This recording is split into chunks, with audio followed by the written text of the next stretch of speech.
Hello दोस्तों, स्वागत है आप सभी का। पिछले काफ़ी समय से हम लोग कुंडलियों पे ही चर्चा करे जा रहे हैं। आज थोड़ा सा अलग हटके कुछ सीखने की कोशिश करते हैं। आज की जो हम वीडियो ले रहे हैं इसमें आप लोग अपने अपनी कुंडलियों में जो ग्रह बैठे हुए हैं उन्हें देखकर एक अप्रॉक्सीमेट आइडिया लगा पाएंगे कि इस ग्रह की दशा में क्या चीज़ मुमकिन है, क्या चीज़ नहीं मुमकिन है। देखिए, मैं फिर से कह दूं, आप सिर्फ एक अप्रॉक्सीमेट आइडिया लगा पाएंगे, क्योंकि बाकी दूसरी जो कंडीशंस होती हैं ग्रहों के साथ, योगी अवयोगी, उस कुंडली में कारक अकारक, सारी चीज़ों को देख सोच समझ कर सबका समन्वय करके ही किसी बात को करना होगा। ठीक है, अब चीज़ें कैसे काम करेगी उसको मैं जब ये वीडियो में पहली चीज़ों को समझा दूँ, लास्ट में वो एक एग्जाम्पल लगा के आपको समझाऊंगा कि उस पर्टिकुलर ग्रह की दशा जब गई तो जातक को किस तरीके की चुनौतियों का सामना करना पड़ा। ठीक है, अब देखिए, स्टेट ऑफ प्लैनेट जो है ये एक खोज थी साउथ के किन्हीं मशहूर एस्ट्रोलॉजर की, और इसमें उन्होंने बोला कि ग्रहों की कुल मिला के 27 अवस्थाएं होती हैं, 27 स्टेट्स ऑफ अ प्लैनेट। अब ये 27 स्टेट्स में से आज हम पहले 10 स्टेट को पढ़ेंगे, फिर अगले वीडियो में हम 10 और लास्ट वाले में 7 और अवस्थाओं को देखेंगे और कोशिश करेंगे कि ग्रहों को उस हिसाब से लगा के दिखा सकें आपको कि जो बात उन लोगों ने कही है वो सही है। क्यों? क्योंकि ये किसी BHPS यानी कि भरत पराशर होरा शास्त्र की चीज़ नहीं है, ये किसी की मेहनत है जिसने इसको खोज के हमारे सामने प्रस्तुत किया है, और काफ़ी हद तक ये चीज़ें एक्टिवली देखने को मिलती हैं। तो समझ लीजिए, यहाँ पे आपको ये जो नंबर्स दिखाई दे रहे हैं, अभी ये 10 तक हैं, इस तरीके से आपके पास 27 नंबर्स कैलकुलेट हो सकते हैं। सबसे पहले अवस्थाओं को समझा देता हूँ, इसके बाद कैलकुलेशन और फिर एग्जाम्पल। तो देखिए, सबसे पहली जो अवस्था होती है वो होती है स्नानम, बाथिंग। बाथिंग का मतलब है कि अगर कोई प्लैनेट हम जब चेक करेंगे और उसमें हमारे को रिमाइंडर नंबर 1 आएगा तो वो प्लैनेट एक हैप्पीनेस मोड पे है, वो कोशिश करेगा आपकी ज़िंदगी में जो नॉर्मल हैप्पीनेसेस हैं उसको मेंटेन रखने की। यानी कि ऐसे ग्रह की दशा आपको कोई ज़्यादा तकलीफ़ देती हुई नज़र नहीं आएगी। इन ऑल बहुत ज़्यादा खुशियाँ नहीं, लेकिन फिर भी एक सॉर्ट ऑफ जो लेवल ऑफ हैप्पीनेस है हमारा, उस अवस्था को मेंटेन रखने की कोशिश करेंगे। स्नानम यानी कि बाथिंग स्टेट है। बाथिंग स्टेट को इस तरीके से बताया गया है कि जब हम नहाते हैं तो हमारे शरीर भी, और हम थोड़ा सा अपने आप को खुश महसूस करते हैं, थकान मिटा रहे होते हैं, हम ऐसी स्टेट में होते हैं। तो कहीं ना कहीं जब कोई ग्रह पर्टिकुलर स्नानम स्टेट में आएगा तो उस कंडीशन में आप अपने आप शरीर से भी और अपने आप से भी थोड़ा हैप्पी ही महसूस करेंगे, परेशानियां वहाँ पे कम होंगी। लेकिन इस बात को मॉडिफाई क्या करेगा कि उस प्लैनेट का उस कुंडली के अंदर रोल पोजीशन कैसा है। अगर अच्छा है तो इस चीज़ को बढ़ा देगा, और अगर ख़राब है तो इन चीज़ों में थोड़ी सी चुनौती लगा के चलेगा। दूसरा, वस्त्र धारण। इसमें क्या होता है, वस्त्र धारण वाले केस में आपको किसी तरीके से कुछ मॉनेटरी गेन्स हो रहे होंगे या फिर सपोर्ट मिल रहा होगा आपको गवर्नमेंट से। अब देखिए, गवर्नमेंट टर्म यूज़ हो रहा है तो गवर्नमेंट सिर्फ ऐसा नहीं है कि केंद्र सरकार राज्य सरकार ही लगाइएगा। स्टेट अपने आप में बहुत बड़ा टर्म है। जिन लोगों ने भी पॉलिटिकल साइंस पढ़ा होगा वो जानते हैं स्टेट हर उस चीज़ को कहते हैं जो अथॉरिटेटिव फिगर होता है। ठीक है, तो अगर आपका कोई पर्टिकुलर प्लैनेट वस्त्र धारण में आ रहा है, आप एक प्राइवेट जॉब में हैं, तो आप ये यहाँ पे गवर्नमेंट को किस वर्ड में यूज़ करेंगे, अथॉरिटी। आपके अथॉरिटीज़ का सपोर्ट जो है वो आपको मिलता हुआ दिखाई देगा। ठीक, इसके बाद तीसरे होती है विभूति। विभूति वाली स्टेज में अगर कोई प्लैनेट बैठा होता है तो उस समय लोगों को काफ़ी नाम शोहरत प्राप्त हो रही होती है।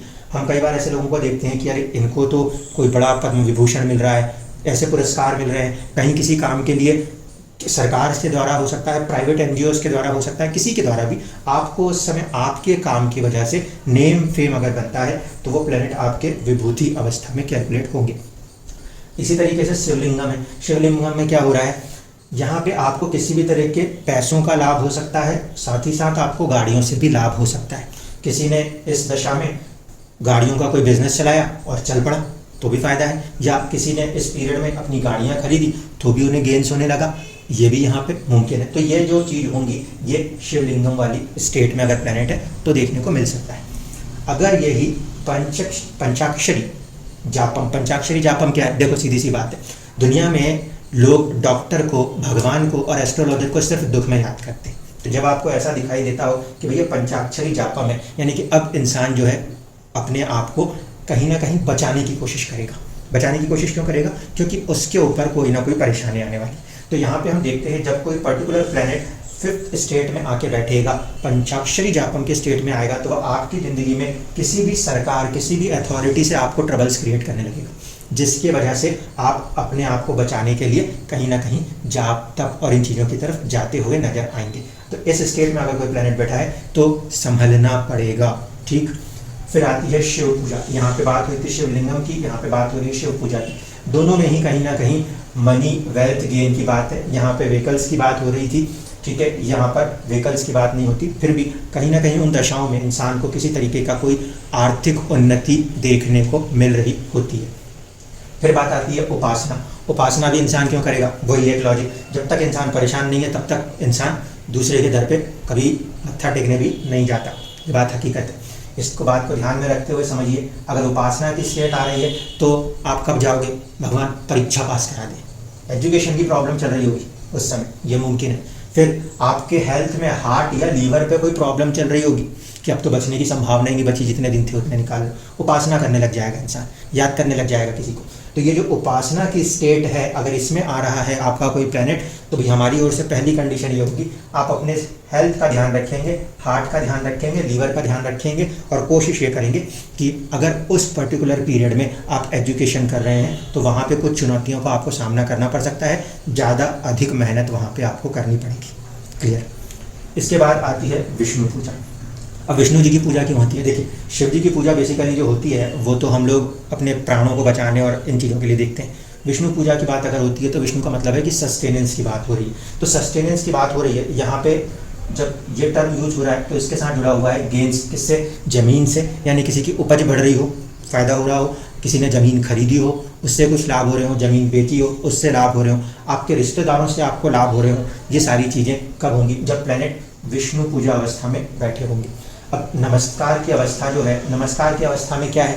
बेसिकली एक गुडविल, गुड गेस्चर है, यानी कि आप लोगों के साथ एक अच्छा व्यवहार रख पा रहे हैं, और हो सकता है कि इस पीरियड में भी आप अपने यहाँ गाड़ियों को खरीदते हुए देख सकते हैं, या वाहनों का कोई सुख लाभ होता हुआ नजर आ रहा हो। इसके बाद एक स्टेट होती है गिरि प्रदक्षिणा। अब गिरि का मतलब क्या होता है? गिरि का मतलब हो जाता है सीधे सीधे पहाड़, और अब पूरे पहाड़ के चक्कर लगा रहे हैं। ठीक है, प्रदक्षिणा आप सभी जानते हैं। बेसिकली ये कंसेप्ट हम लोग हिस्ट्री में तब पढ़ते हैं जब स्तूप के चारों ओर घूमना होता है, या आर्ट एंड कल्चर में जो मंदिरों के चारों ओर आप घूमते हो ना, उसको कहते हैं प्रदक्षिणा।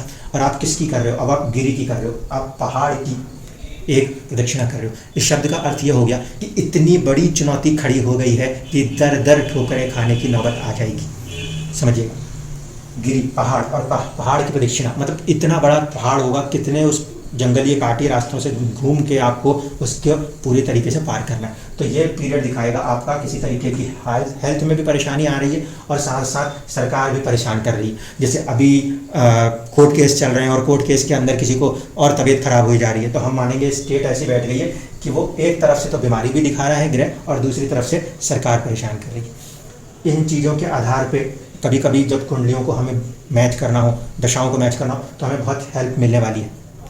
ठीक है, अब बात ये उठती है ये स्टेट्स जो हैं ये कैलकुलेट कैसे होगी। ठीक है, मेजर कंसर्न तो यही है कि एप्लीकेशन ऑफ द नॉलेज जो होता है, वो एप्लीकेशन ऑफ द नॉलेज आप लोग कैसे करेंगे। तो इसके लिए तरीका समझ लीजिए। सबसे पहला काम आपको ये करना है कि किसी भी लगन कुंडली में वो किसी भी नंबर से बन सकती है, किसी भी लगन कुंडली में वो किसी भी नंबर से बन सकती है। सबसे पहले आपको इस एक नंबर की राशि को ध्यान रखना है। आपकी मीन राशि जहां भी आती है, उस मीन राशि से आपको अपने लगन तक जाना है, जितनी भी काउंटिंग होती हो। जैसे कि यहाँ पे मेष राशि 5वें घर में आती है, यहाँ से गिनती गिनना शुरू करेंगे। हम ऐसा मान के चलते हैं इस कंडीशन में कि अगर मेष लगन की कुंडली होती तो मेष लगन के हिसाब से कालपुरुष कुंडली बोलते हैं। कालपुरुष कुंडली के हिसाब से 1 नंबर की राशि से चलना है, और वहाँ तक जाना है जहाँ तक कि आपका लगन मौजूद है। लगन में आई हुई राशि के नंबर को नोट कर लीजिए, और मान लीजिए यहाँ से गिनेंगे कितना आ रहा है, 9 नंबर आ रहा है, तो हमने सबसे पहले नोट कर लिया 9 को। ठीक है, एक चीज़ हो गई। दूसरी चीज़ आपको क्या करनी है, आपको जिस पर्टिकुलर प्लैनेट की स्टेट चेक करनी है, उस प्लैनेट को मैं यहाँ पे केतु के लिए चेक कराऊंगा। उस प्लैनेट को आपको अपने लगन से देखना है वो कहाँ पे जाके बैठा है। यहाँ पे जिन लोगों को अब तक याद हो गया होगा तो ये 11th हाउस है। ये फर्स्ट होता है, second, third, fourth, fifth, six, seventh, eight, 9, 10, 11। तो हम अगर केतु की स्टेट निकालना चाहते हैं तो ये आपके ओरिजिनल लगन कुंडली में लगन से कितनी दूरी पे बैठा है, तो ये हो गया आपका 11। ठीक है, ये पहली कंडीशन। अब इसके बाद आपको करना क्या है, आपको करना ये है कि जो ये पर्टिकुलर प्लैनेट है इसकी दशा अवधि कितने साल की होती है। जितने भी सालों की आपके प्लैनेट की अवधि होगी उसको आपको ध्यान रखना है और उसको मल्टीप्लाई करना है 2 से। ठीक है, ये चीज़ एक इम्पॉर्टेंट फैक्टर बनेगी। कैसे, मैं फिर से इस बात को अभी रिपीट कर रहा हूँ बिना कुछ लिखे हुए, समझिएगा इस बात को कि एक ही राशि में कई सारे ग्रह बैठे हुए नजर आएंगे, लेकिन एक ही राशि में मान लीजिए किसी एक राशि में एक से ज़्यादा ग्रह बैठे हों तो वहाँ पर वो ग्रहों की जो आपको एक टाइम पीरियड मिलेगा दशा का वो अलग अलग समय पे मिलेगा और उन दोनों के रिजल्ट्स अलग अलग हो जाएंगे। एक ही राशि में बैठे हुए 2 ग्रहों के रिजल्ट्स अलग अलग होंगे। लॉजिक बहुत अच्छे से पकड़ लीजिएगा। यहाँ पे जो चीज़ इसके साथ में करने वाला हूँ वो बहुत इंपॉर्टेंट है। मैं यहाँ पे जो मल्टीप्लाई कर रहा हूँ वो मैं कर रहा हूँ इंटू जिस भी ग्रह की मैं बात कर रहा हूँ उसके दशा अवधि। केतु की दशा अवधि होती है 7 साल। अगर यहाँ पे केतु के साथ मान लीजिए चंद्रमा आके बैठ जाते तो ये 7 की जगह ये कैलकुलेशन में कितना हो जाता, 10 साल जुड़ जाता। ठीक है, इस वजह से पूरे का पूरा जो ये कैलकुलेशन है वो बदल जाता। आपका प्लैनेट कितने साल चलेगा ये बहुत क्रूशियल पॉइंट है। एक ही राशि में सारे ग्रह बैठ जाएं लेकिन उनकी अवधि अलग अलग होने के कारण ये फैक्टर चेंज होगा। ठीक, अब आप इस कैलकुलेशन को कर सकते हैं। ये हो गया आपका 20 और ये हम मल्टीप्लाई करने वाले हैं इसमें 14 से। ठीक है, जब 20 और 14 के मल्टीप्लिकेशन को करेंगे तो रिजल्ट आता है 280। ठीक, हमारे को अब इसके बाद क्या करना है, ये मल्टीप्लिकेशन इस तरीके से पूरा कर देंगे, मैथमेटिक्स से सॉल्व कर देंगे। इसको डिवाइड करना है 27 से। ठीक है, अब मेरा मैथ बहुत कमज़ोर है, मैं ज़्यादा दिमाग नहीं लगाता, मैं सीधा देखता हूँ। यहाँ पे अगर करें 270 तो बचता है रिमाइंडर, इसको मैं लिख दे रहा हूँ 270 + 10। तो ये 10 जो है ना ये मेरे लिए रिमाइंडर है। ठीक है, बाकी आप लोग मैथमेटिक्स लगा लेना, कैलकुलेट कर देना। तो जब यहाँ पे आप मैथमेटिक्स लगा के कैलकुलेट करेंगे आपको रिमाइंडर मिलेगा 10 और ये कंडीशन कहाँ चली गई, गिरी प्रदक्षिणा की। अब इन जातक की ज़िंदगी में केतु यहाँ बैठा हुआ था और केतु की दशा चली तो ये रिजल्ट देखने को मिले। ठीक, ये भी अलग बात है कि केतु जहाँ बैठे थे उनके स्वामी शुक्र वो 12वें भाव में जाके बैठे हुए थे, कई सारे ग्रहों के साथ बैठे हुए थे। मैं पूरी कुंडली को दोबारा नहीं बना, लेकिन यहाँ पे आप लोग अपने अपने कुंडलियों के अंदर भी कैलकुलेशनों को करके देखिएगा। ये जो टर्म्स यहाँ लिखे हैं क्या दशाएं उसके इर्द गिर्द गई हों तो आप जरूर बताइएगा, खासकर वो लोग, क्योंकि देखिए हैप्पीनेस को कौन पकड़ पाता है, ज़िंदगी में खुशी में इंसान कुछ जल्दी पकड़ता नहीं। या तो वो ऐसे चीज़ें बता पाएंगे जिनको कोई फेम मिला हो, वो इस स्टेज वाले को चेक करेंगे। करना कैसा है, आपका प्लैनेट जहाँ बैठा है लगन से वहाँ तक की गिनती ये रही, और पहला वाला जो है वो क्या है, आपके 1 नंबर राशि जहाँ भी लिखी है वहाँ से आपके लगन की दूरी जो है उसको करना है। इन दोनों को ऐड करके 2 टाइम्स आपकी दशा जो भी ग्रह की चल रही होगी उससे मल्टीप्लाई करना है। ग्रहों की दशाओं की आपको टेबल मिल जाएगी, थोड़ी मेहनत आप लोग को उसमें कर लेनी चाहिए। इसके बाद जो भी कैलकुलेशन आएगी उसको 27 से डिवाइड करेंगे, जो रिमाइंडर है वो आपका स्टेट होगा। ठीक, इससे एक अप्रॉक्सीमेशन मिल रहा है, अप्रॉक्सीमेशन ये मिल रहा है कि अगर मान लीजिए कभी भी आपको 9 नंबर की लगन कुंडली दिखाई देती हो और केतु 11वें भाव में बैठे हुए दिखाई देते हो, अगर ये कैलकुलेशन समझ में आती है तो मैं यहाँ पे बोलूँगा कि देखो केतु की दशा में आपके साथ परेशानियाँ हो सकती हैं, सरकार से भी चुनौती हो सकती है, स्वास्थ्य से भी चुनौती हो सकती है। अब ये चीज़ किसके साथ ऐड ऑन कर दूंगा, किसी और चीज़ के साथ ऐड ऑन करूंगा। मेरे पास 2 केस आए थे, एग्जैक्टली सेम कुंडली थी, एग्जैक्टली सेम कुंडली। पहली कुंडली में मुझे इतना सिखा दिया था कि दूसरी कुंडली में मैंने देखते ही बोला था कि आपके पेरेंट्स को अभी जो जेल हो गई है वो जेल खत्म होगी शुक्र की दशा में जाके, जबकि पहले वाले इंसान के में जेल नहीं हुई थी, उनको सरकार में अपने प्रोफेशन में अपने कर्म के अंदर चुनौतियों का सामना करना पड़ रहा। ठीक है, दोनों केसेस आए। पहला केस वो इंसान खुद जिसकी कुंडली में वो चीज़ बन रही थी उसको उसकी नौकरी के अंदर बेदखल करने की नौबत कर दी गई, हेल्थ में प्रॉब्लम्स आ गई केतु की दशा के अंदर। उस समय हमें ये लॉजिक की पकड़ नहीं थी। ठीक है, उस समय हम उन एक एक लॉजिक को लगा लगा के चलते थे, लेकिन ये काम करता है, ये प्योर रिसर्च ये काम करता है, इसलिए बोल रहा हूँ कि आप इसको देखिए। दूसरे इंसान में क्या हुआ, दूसरे इंसान का तो अपना काम ठीक ठाक चल रहा था, लेकिन उनके पेरेंट्स की वजह से सरकार का ट्रबल उनके तरफ शिफ्ट हो गया। तो ये जो ये फैक्टर है ना, ये फैक्टर ये बहुत स्ट्रांगली देखने को मिला है अगर 9 नंबर से आपकी कुंडली स्टार्ट हो रही है और केतु आपके 11वें भाव में है तो। इसमें वेरिएशंस आएंगे। देखिए, दो लोगों की कुंडली में, एक तो वो इंसान खुद है जिसने की वो चीज़ झेली, और दूसरा इंसान वो है जिस पे कि इनडायरेक्टली उनके फैमिली रिलेटिव्स के ऊपर प्रॉब्लम आई और उनको झेलना पड़ रहा है। झेल तो दोनों एक ही चीज़ रहे हैं, सरकार से परेशानी, थोड़ा सा हेल्थ इशू। लेकिन अगर ये केतु की किसी और तरीके से पॉजिटिव एनर्जी मिक्स हो जाएगी ना, तो जो इसकी नेगेटिविटी है उसमें थोड़ी थोड़ी कमी आने की संभावना रहेगी। ये सारे मॉडिफिकेशंस होते रहेंगे केतु के अलग अलग नक्षत्रों में बैठने से और इन चीज़ों से। लेकिन फिर भी हम ये मानेंगे कि भाई ये जो दशा जाएगी आपके ज़िंदगी में, प्रॉब्लम्स इस पीरियड में आपको होते हुए नज़र आएंगे। इंटेंसिटी जो है कारागार हो जाएगा या सिर्फ आप अपने नौकरी से बाहर निकाले जाओगे, ये आपके अलग जो प्लेनेट की सिचुएशन होगी, दूसरे ग्रहों ने उसे किस तरीके से सपोर्ट किया है या डिस्ट्रैक्ट किया है, इस पर निर्भर करेगा। ये बात इसलिए बोल रहा हूँ कि आपने कैलकुलेशन लगा के देख लिया और बोला कि बस परेशानी पार्ट है, आउट ऑफ 100 वो एक पार्ट है कि उस दशा में परेशानी आएगी। अगर उस पर्टिकुलर प्लेनेट के ऊपर पॉजिटिव एस्पेक्ट्स हैं, पॉजिटिव इफेक्ट्स हैं, तो परेशानी थोड़ी कम आएगी। और अगर बहुत ज़्यादा नेगेटिव एस्पेक्ट्स हैं तो पता चलेगा कि आप तिहाड़ जेल के अंदर बैठे हुए नजर आ सकते हो, आपके यहाँ CBI की रेड हो गई, आपका पूरा धन छीन लिया गया, ऐसा हो सकता है। सरकार से ट्रबल, इस केस में जब सरकार से ट्रबल कह रहे हैं तो अथॉरिटीज़, किसी भी तरह की अथॉरिटीज़ से आपको चुनौतियों का सामना करना पड़ सकता है। ठीक है, तो आज के बाद कम से कम हम ऐसे छोटे छोटे लॉजिक्स को जब लगाएंगे तो लग्नों के हिसाब से हम एक कैलकुलेशन बिठा दिया करेंगे कि भाई इस लगन के अंदर कोई ग्रह कहीं बैठा है तो वह आपकी ज़िंदगी में उन 27 स्टेट में से किस स्टेट में है, उसकी एंड रिजल्ट उस दशा का कहाँ जा सकता है। इसके बाद ग्रह के अपने कारकत्व और दूसरी चीज़ों के हिसाब से जो परिवर्तन आता है उनको भी हमें ऐड ऑन करना होगा। तो ये तो हुई पहले 10 स्टेट। अगले वीडियो में अगले 10 स्टेट की बात होगी और फिर लास्ट वीडियो में बचे हुए 7 स्टेट्स की बात होगी।